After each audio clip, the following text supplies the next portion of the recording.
3. Kaya't nang hindi na kami mga katiis, ay minagaling naming maiwang nangag-iisa sa Atenas, at aming sinugo si Timoteo, na aming kapatid at ministro ng Diyos sa Ebanghelyo ni Kristo, upang kayo'y kanyang patibayin at aliwin, tungkol sa inyong pananampalataya, upang ang sinumay huwag mabagabag sa pamamagitan ng mga kapighatiang ito, sapagkat kayo rin ang nangakaalam na itinalaga kami sa bagay na ito.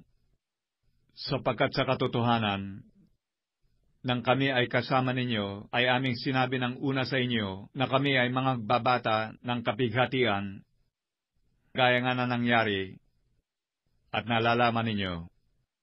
Dahil dito naman, nang hindi ko na matiis pa, ako'y nagsugo upang matalastas ko ang inyong pananampalataya. Baka sa anumang paraan, kayo'y nangatukso ng manunukso, at ang aming pagpapagal ay mawala ng kabuluhan. Datapwat, nang si Timoteo ay dumating sa amin ngayon na buhat sa inyo, at nagdala sa amin ng mabubuting balita tungkol sa inyong pananampalataya at pag-ibig.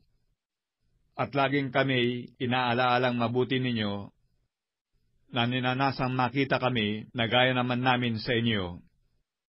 Dahil dito'y nangaaliw kami, mga kapatid, tungkol sa inyo sa pamamagitan ng inyong pananampalataya sa lahat naming kagipitan at kapighatian, sapagkat ngayon ay nangabubuhay kami, kung kayo'y nangamamalaging matibay sa Panginoon.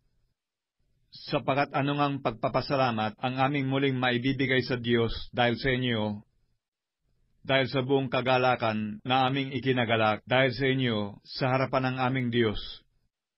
Gabit araw ay idinadalangin naming buong ningas na aming makita ang inyong mukha at aming malubos ang inyong pananampalataya. Ngayoy, patnugutan nawa ng ating ding Diyos at Ama, at ng ating Panginoong Hesus, ang aming paglalakbay sa inyo, at kayo'y palaguin at pasaganain ng Panginoon sa pag-ibig sa isa't isa, at sa lahat ng mga tao, na gaya naman ng amin sa inyo, upang patibayin niya ang inyong mga puso, na walang maipipintas sa kabanalan sa harapan ng ating Diyos at Ama, sa pagparito ng ating Panginoong Hesus, na kasama ang kanyang lahat na mga banal.